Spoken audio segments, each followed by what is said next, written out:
talking about content, important to understand is look at user intent first, and then your topical depth and relevancy before looking really at keywords. I'm sure if you're here today, you know how to do the minimum keyword research, so I won't go in the details on how to do it. Again, this is an intermediate to advanced session, so what I wanted to cover is more the different aspects about how content is viewed amongst the different search rankings. And one of the top one is definitely Rankbrain. And basically, what's Rankbrain? It's basically Google secret sauce to analyze how effectively a content can or an article can answer someone's query. And this is particularly relevant for how to answer queries or queries that they've never seen. So this is really the ML/AI part of Google that had started being developed. And it looks at not only what's in the content, but also the semantic aspects and the user behavior around that piece of content. So how people, so what does Rankbrain digs? So they look at dwell time. So if you basically, how long does someone stay on your page? If the first 5 results are all about a minute, and people click on the first link, they start reading, okay, not what I want, click on the back button, go back to Google and click on the second, and then do the same thing and click on the third, and on the third, instead of staying 1 minute, they stay 3-4 minutes, and they stop searching for the same query. So they go from places to go in Japan, and they might click on Expedia, Booking.com, Wikipedia, and then they go on Lonely Planet. And Lonely Planet, instead of spending a minute each, they will spend 5 minutes. And then the next question is where to stay in Tokyo. Then Google now thanks to things like Rankbrain and Google Brain, they start understanding query patterns. So this becomes pretty apparent in the travel space. You go from unqualified to qualified. So next is flights to Tokyo, then hotels in Shibuya, then airport shuttle from Narita to Shibuya, then basically train map to Kyoto. Then all those queries are in sequence. It shows that people go from I don't know where I'm going to I know where I'm going. I'm working out my booking, my planning, my trip planning, and I'm actually moving across Japan after that. So that's something that that Google will now be able to understand at a user level. This is especially true if you are logged in to your Google account, which most people are, and even more so if you use an Android device, which represents about 70% of everyone on the planet. So Google has an infinite amount of data they can process about user behavior on how users search and book their travel activities. So I've mentioned dwell time. So one of the key things to look into is see what you can do to improve the session duration. So again, I talked about AMP. This is one. If the site takes too long to load, that would be a bad experience. If the site is not very engaging at first, it'll be a bad experience, and people will end up staying less than 10 seconds and bounce off. Not only it's a wasted opportunity, but it also is potentially a black mark for your site on Google, because people that bounce probably go back to search results after a while. So best way is not only to get them to be engaged the first time, but also work at way to create a sticky experience. What can you do to make them stay longer? What can you do to make them move on to the next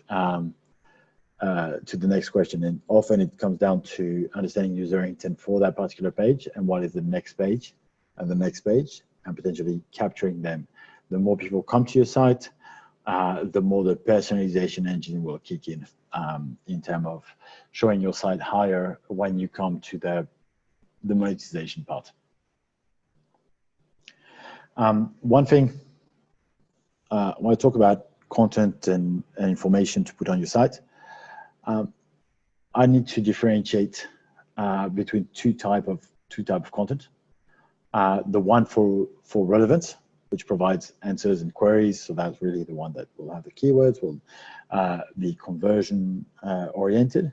And then you've got the content that is more content marketing. So to build brand recognition, to build engagement, to get links, to get social shares.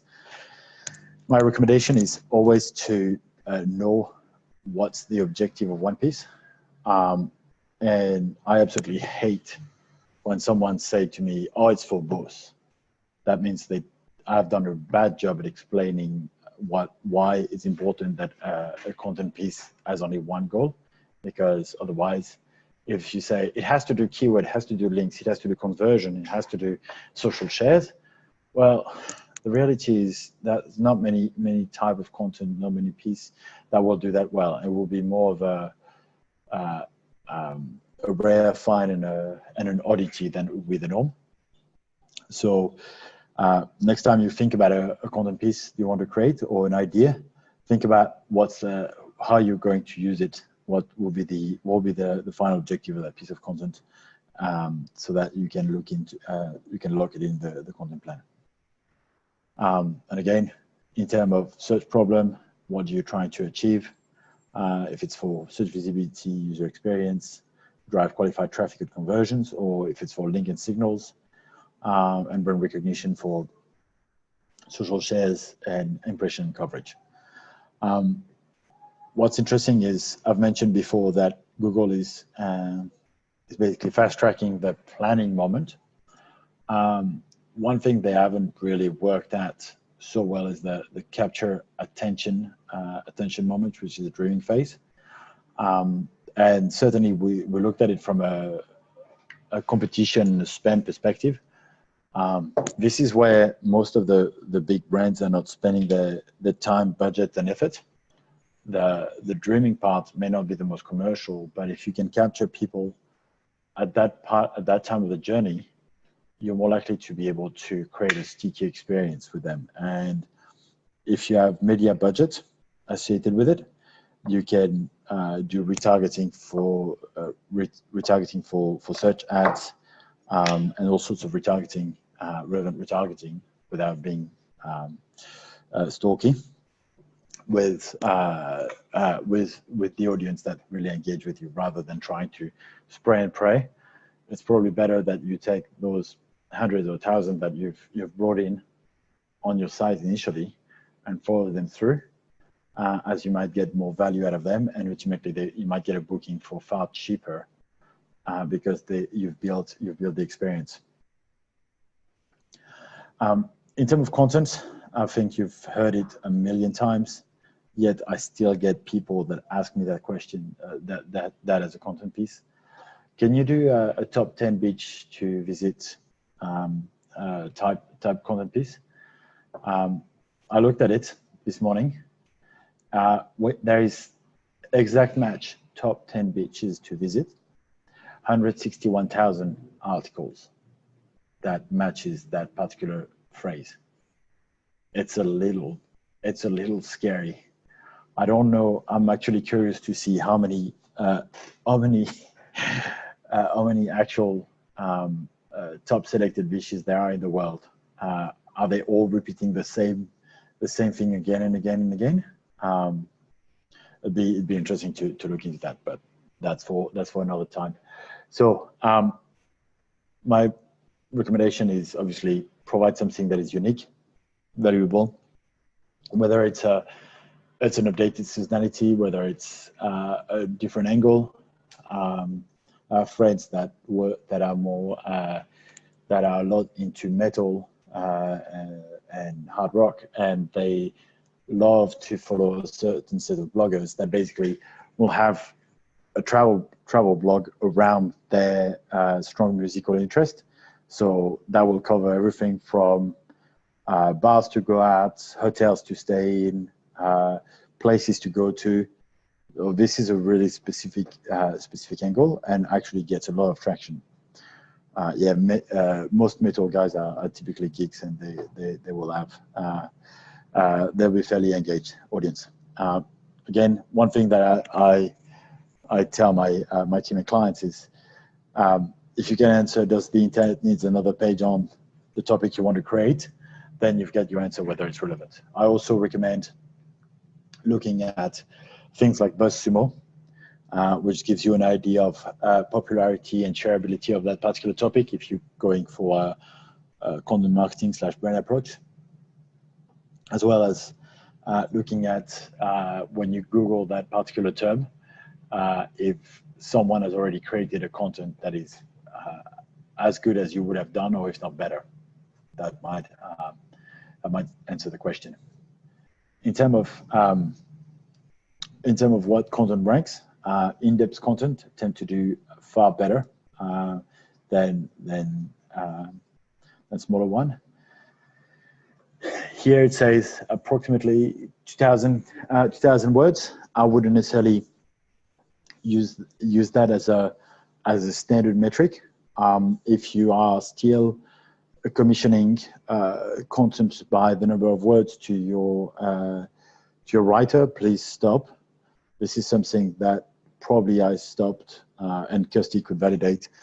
We stopped doing probably in 2013, 2014, because we realized it wasn't necessarily useful. The content that would be produced would be optimized to maximize the pay for the writer, but not necessarily to answer the question correctly. And you might have extra variables that makes the content unreadable. And also, a year ago, it was about 1,800 words, and 2 years ago was about 1,600 words. So there is basically an ongoing content war, and it becomes bigger and better and bigger and better. So what you say, oh, we need 2,000 word articles from now on. Well, in 6 months, you might have, if everyone thinks the same, the new standard will be 2,500 words. So look at answers, in-depth answers that will provide value for the user. I will just jump in here on that. Yep. For our own website, I believe our most popular posts are probably our in-depth ones that we get the most engagement on, and they're probably upwards of about 3,500 words. So I say it is probably getting heavier and heavier all the time. Mm-hmm. Yeah, absolutely. But yeah, so we've got a question. Hang on. Yep. Go ahead, David.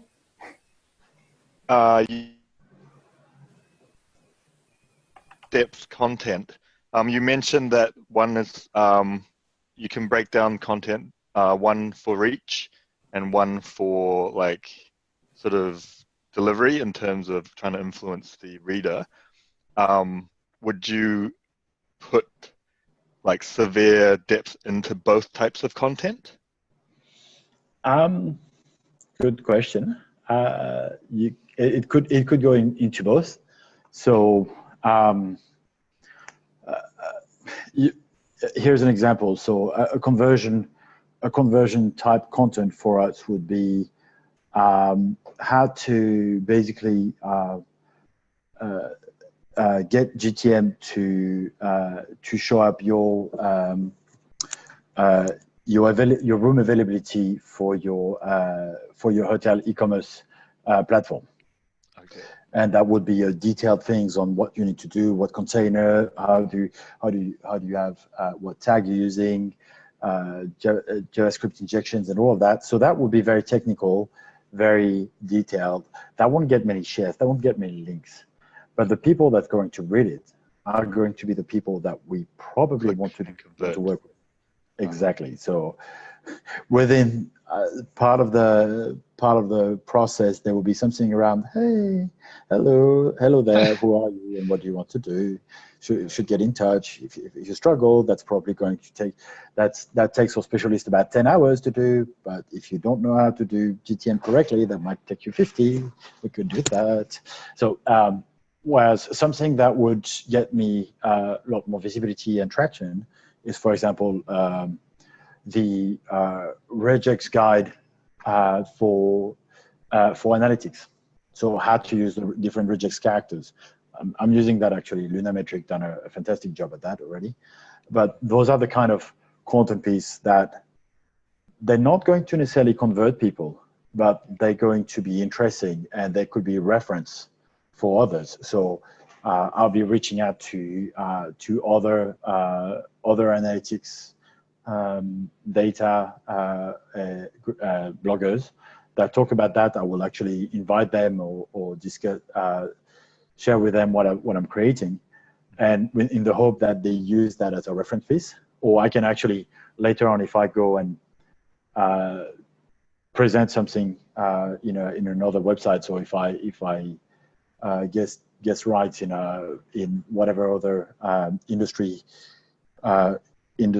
article, I can say, well, blah, blah, blah. And oh, by the way, we're using extensively regex. You should check out our article.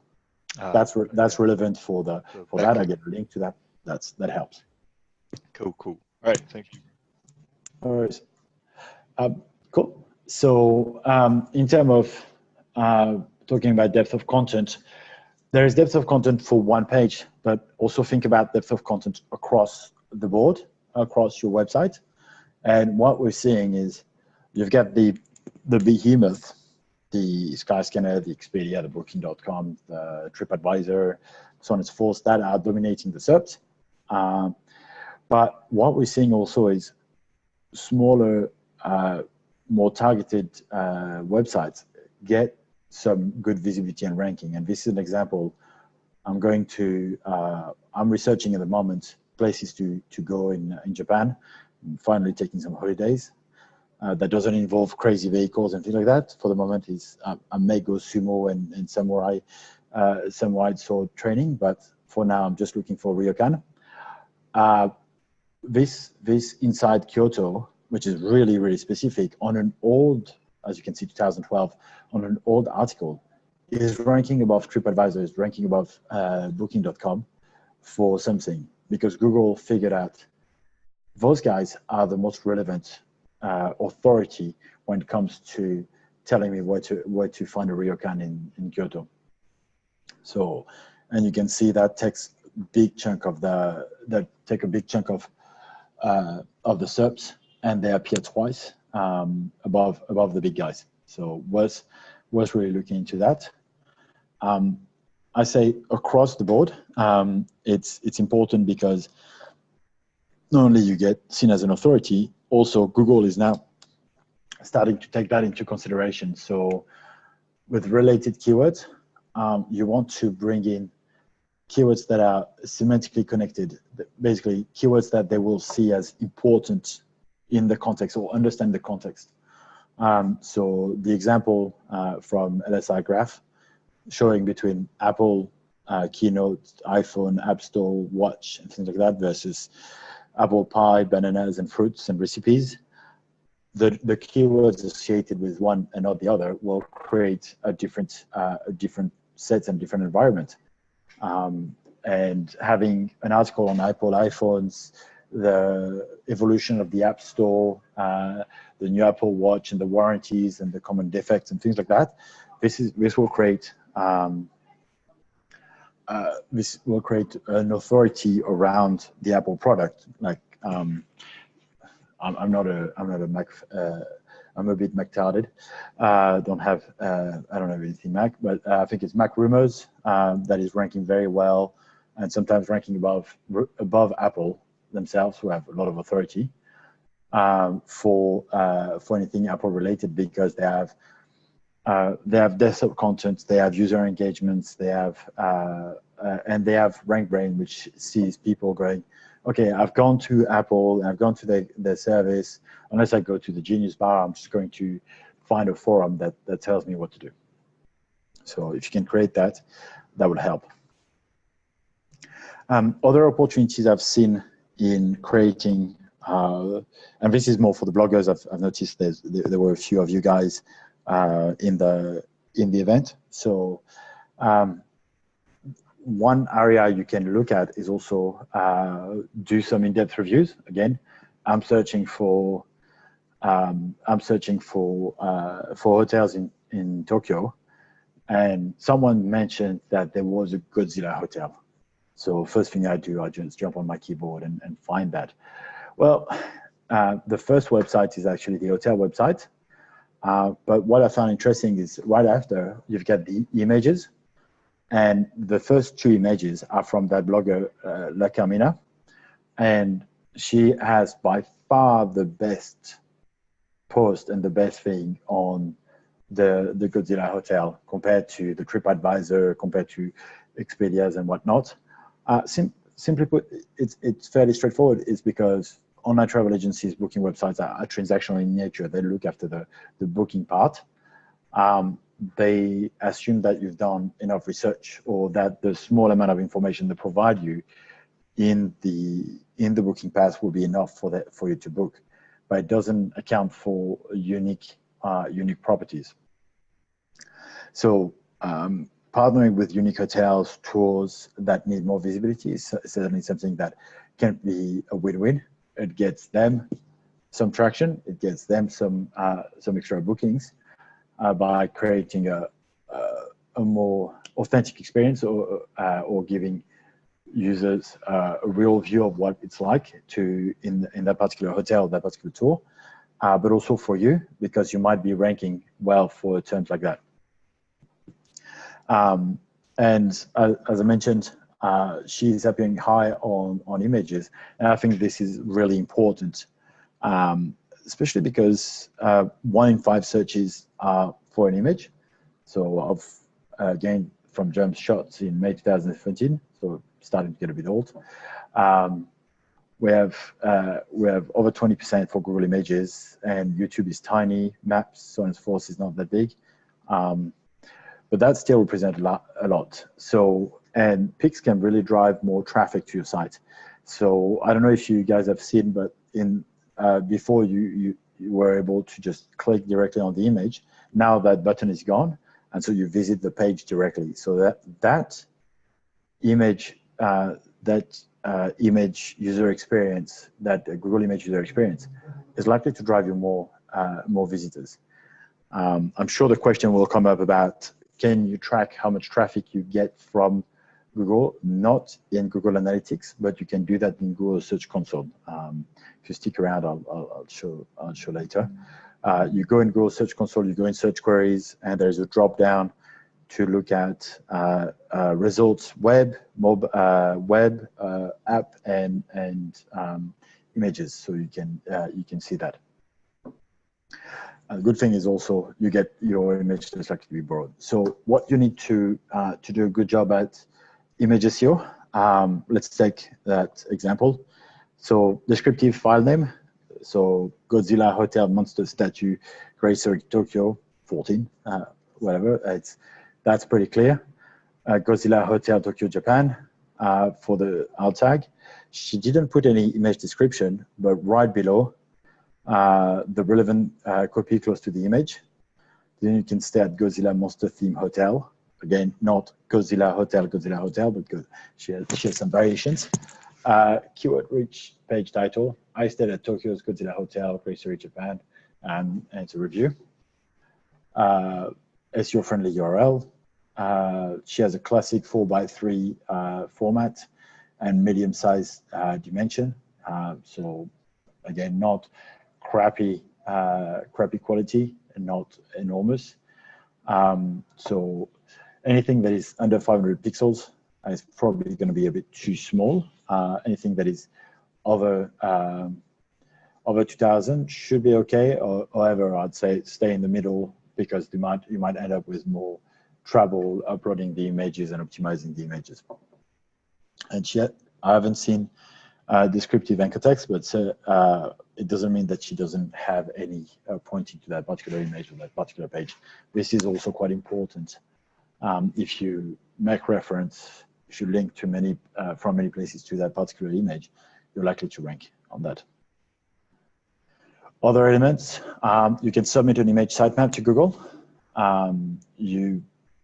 I don't think, I haven't found anything, type on the algorithm.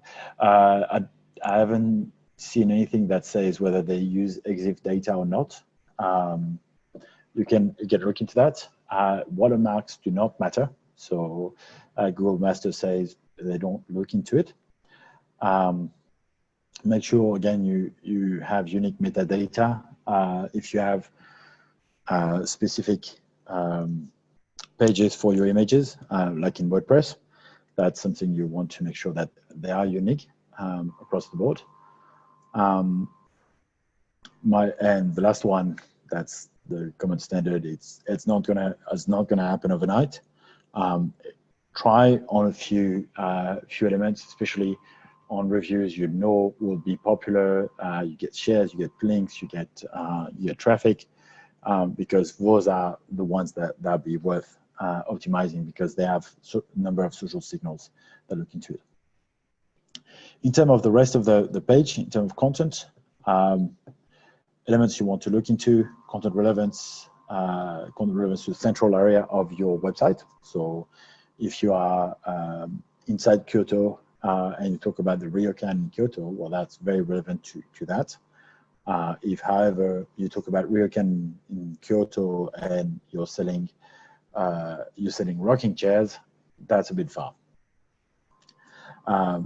What's interesting is the word count, the keyword in body, description, title, and H1s are not necessarily as important as most people think.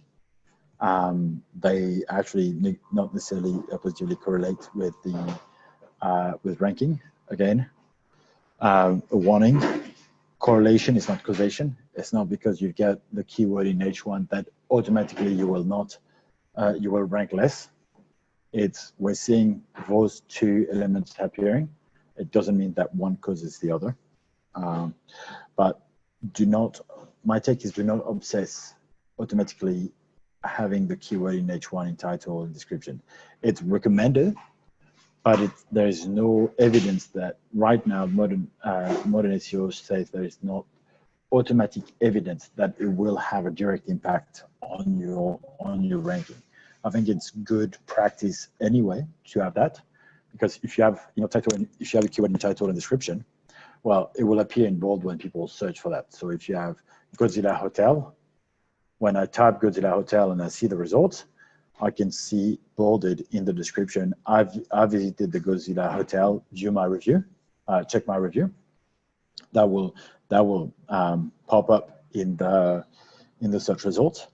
And if you have Godzilla Hotel in the title, you probably, from a user experience perspective, you want the H1 to match closely what the title says. Otherwise, if you say hotel in Shinjuku and then Godzilla Hotel, there's a bit of misunderstanding. You go, am I reading the same content? Did I fall on the wrong page? So if you say, here's my review of Godzilla Hotel, and then here's the review of Godzilla Hotel in Shinjuku, that's consistency. Basically, it's less cognitive load for the user. I'm sure you guys use, for those of you that have Yoast, I recommend you use it. It gives you the tick the boxes, make you feel good. You get a little green dot next to your articles, give you some elements. I'll be cautious about a couple of points around the number of times the keywords appear, the keyword density, because this is a bit more traditional SEO. Again, think about the different, think about the semantic aspect. If it's more relevant, if it flows better to use associated terms than the actual keyword, because the actual keyword may be a bit awkward to say verbally, then do so. rather than try to force a specific density for that particular term. What's not looking like?